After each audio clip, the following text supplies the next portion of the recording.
nggak mudah kaget. Istilah dalam orang Jawa kan ojo kagetan ojo gumunan kan ngono loh. Dalam kondisi seimbang stabil, jadi ono terpaan angin badai apapun kita tenang. Jadi nek misalnya kayak ono bencana kita jangan terlalu kaget gitu loh. Karena apa?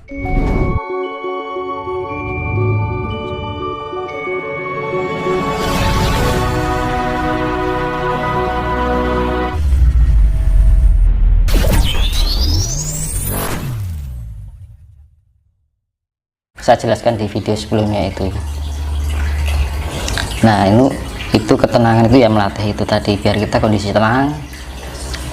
Kemudian afirmasi damai. Kalau kita sudah tenang, kita menemukan kedamaian. Gitu. Jadi kedamaian itu di dalam hidup kita itu selalu terbawa dalam suasana yang indah. Orang nak keruwetan gitu kan. Nggak ada perselisihan, nggak ada kebencian, ya kan? Nggak ada sifat saling menyalahkan, adanya damai. Jadi menebar kasih, kedamaian kan menebar kasih. Nah tadi kan sampai itu ya, ketenangan kan. Jadi afirmasi pertama relaksasi. Jadi afirmasi rileks. Kedua afirmasi tenang, itu tahap-tahapnya seperti itu. Ketiga afirmasi damai. Jadi yang hasil akhir dari para pencari spiritual itu adalah kedamaian. Nah gitu. Kalau ada orang yang dibilang mempelajari atau mumpuni sebuah spiritual masih terombang-ambing dengan keadaan, cik kagetan, cik gumunan, masih istilahnya sifatnya itu apa ya, perkataan kita masih membawakan perasaan pada hati seseorang, itu belum sepenuhnya spiritualitas. Karena yang spiritualitas itu kita lebih bisa membawakan diri pada bagaimana kita menghargai seseorang, kita menghormati seorang. Dan gitu menguripkan saya digulai lah tentrem. Benar-benar. Iya mas. Kalau mencapai spiritualitas itu tadi pripun? Nah itu kan ada dua. Itu kita dengan melatih keheningan. Keheningan itu menata diri, sekop batin, kan gitu. Kita lebih rendah hati, lebih menatap diri, lebih mawas diri. Jadi mawas diri itu kita lebih memahami diri kita sendiri. Kedua memahami orang lain. Gitu. Kalau kita bisa memahami perasaan orang lain kan iso nepake karo awake dhewe. Kan gitu. Jadi kasih sayang lah yang intinya. Karena dunia ini yang diperlukan adalah kasih sayang. Karena 90% manusia di dunia ini telah kehilangan rasa kasih itu.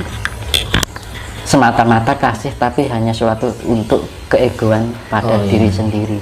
Jadi kasih itu ada pamrih gitu loh. Tapi kasih yang sifatnya berbagi, kita saling hidup dalam kebersamaan itu kan wis langka sekarang. Nah untuk melatih pencapaian itu pripun pelakunya? Itu tadi kita dengan yoga, dengan meditasi, yang seperti yang saya jelaskan di video sebelumnya. Kita melatih ketenangan, relaksasi tadi kita melepas segala sifat-sifat keduniawian. Jadi di kerep-kerep melek beginilah. Nanti kan meditasi yang iso loh ya, kalau mau loh ya. Itu setiap jam 12 ke atas mandi. Karena unsur air itu membawakan sifat memberikan energi. Jadi sifatnya penetralisir. Mandi itu penting loh di malam hari. Semua air atau gimana? Air. Ya air mandi biasa itu. Air mengalir atau air? Air mengalir boleh, air kamar mandi juga boleh, bebas. Yang penting mandi bersih. Kondisi kita bersih. Kan kalau kita bersihkan pori-pori kita kan terbuka, tidak tertutup oleh namanya minyak. karena energi masuk itu bisa melalui pori-pori juga. Tertutup oleh minyak itu tadi. Ya. Habis mandi. Terus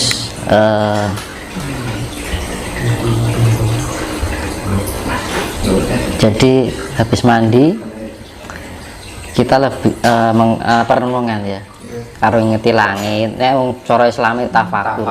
Nah, jadi kita lebih mendekatkan dengan alam.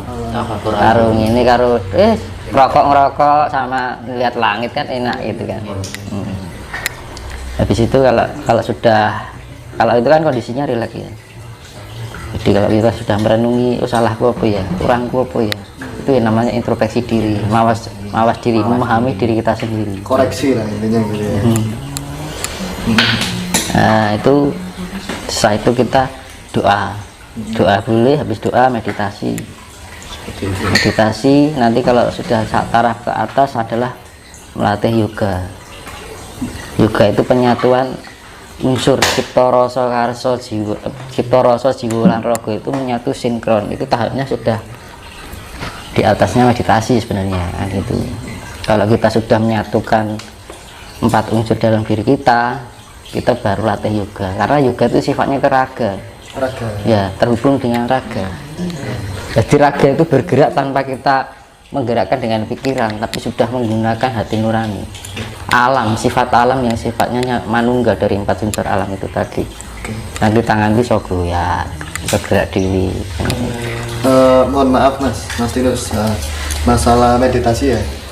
Kalau kita bilang yoga itu orang awam kan lebih identik fokusnya itu pada ajaran suatu religi, mungkin dari datanya dari India atau Hindu dan lain-lain.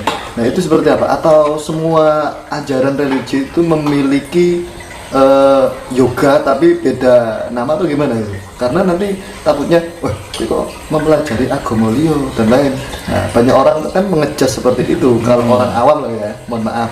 Ya itu kita intinya nggak usah terpengaruh paham sana paham sini. Ya intinya kita membangun suatu sifat, karena alam ini akan dinetralisir, dimurnikan kembali, dan ajaran itu akan dimurnikan juga. Gitu ya. Jadi sifatnya kembali pada kemurnian.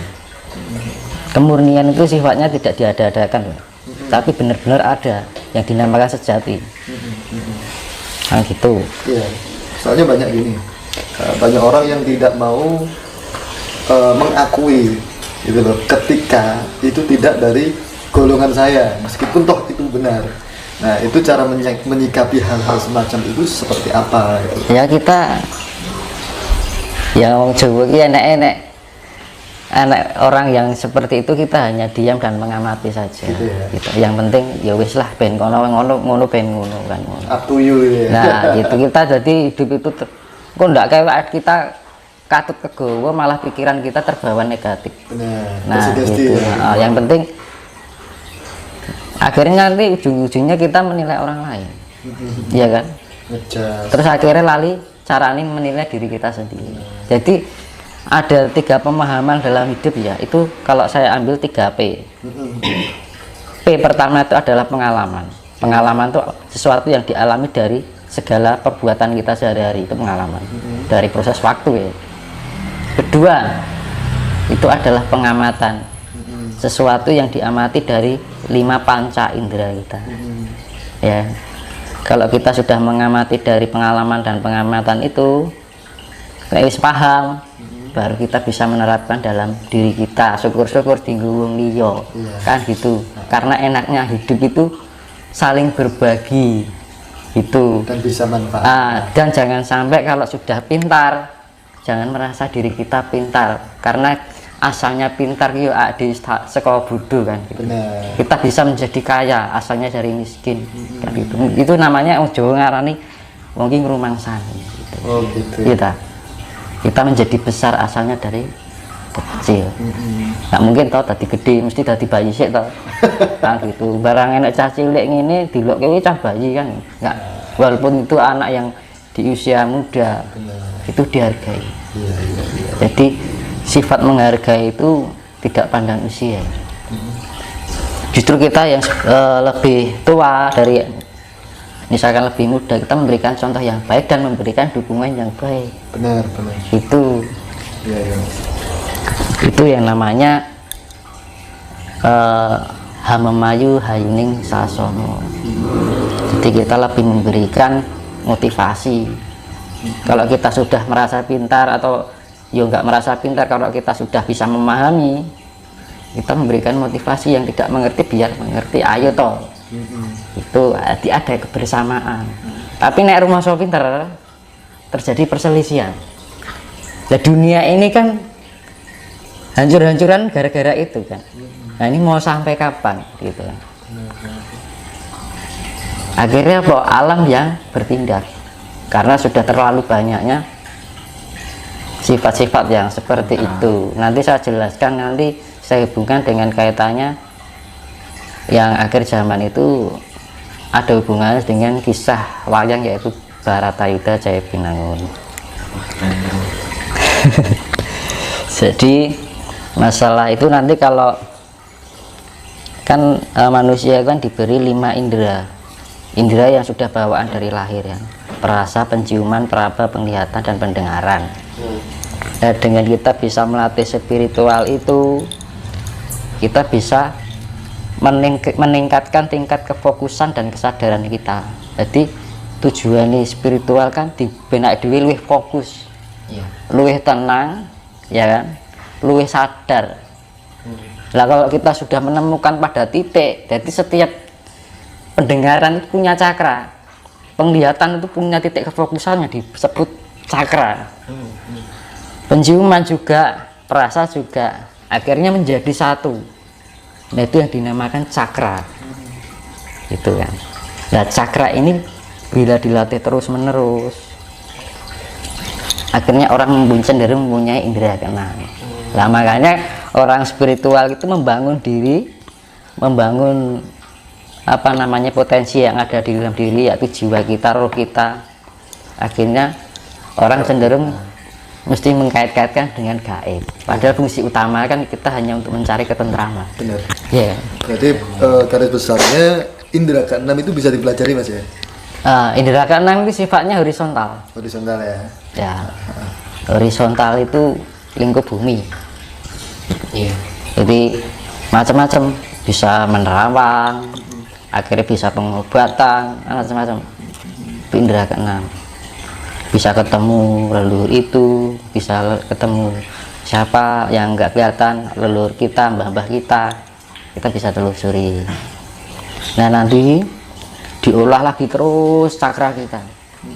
Cakra kita diolah di 4 unsur yang ada di dalam diri kita itu kan unsur air, tanah, bumi, angin. Itu disatukan menyawiji menjadi satu unsur.